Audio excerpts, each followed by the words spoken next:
नाशिकमधील भावली धबधबा पर्यटक मारहाण प्रकरणातील 9 आरोपींना 18 तारखेपर्यंत पोलीस कोठडी. मारहाण प्रकरणात आरोपींची इगतपुरी कोर्टात हजेरी.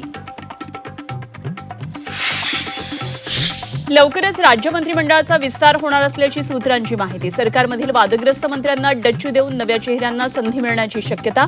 धनंजय मुंडेंचं मंत्रिमंडळामध्ये कमबॅक होणार असल्याची चर्चा. राष्ट्रवादी काँग्रेस मतदारसंघ पुनर्रचना विधेयकाला पाठिंबा देणार असल्याच्या चर्चा. निराधार सुप्रिया सुळे यांचं स्पष्टीकरण. प्रस्ताव आल्यावर आम्ही 24 तासात अभ्यास करून निर्णय घेऊ, सुळेंची माहिती. राष्ट्रवादीचे नेते सुनील तटकरे, प्रफुल्ल पटेल यांच्यासह राष्ट्रवादी एसपीचे नेते जयंत पाटील यांनी वर्षावर मुख्यमंत्री फडणवीसांची घेतली भेट. राजकीय वर्तुळात चर्चा.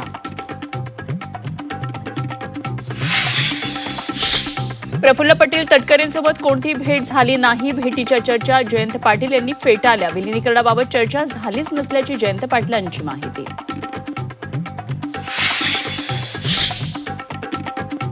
जयंत पाटलांबाबत अफवा पसरवल्या जात आहेत. फडणवीस जयंत पाटीलांच्या वर्षावरच्या भेटीवर खासदार संजय राऊत यांचं विधान.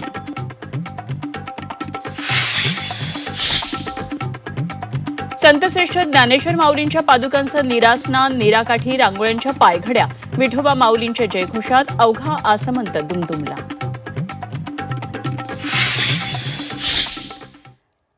आणि नंदकिशोर गोयंका अनंतात विलीन. अखेरचा निरोप देण्यासाठी हिसारमध्ये जनसागर. नंदकिशोर गोयंका यांच्या नावानं विद्यापीठ स्थापन करणार.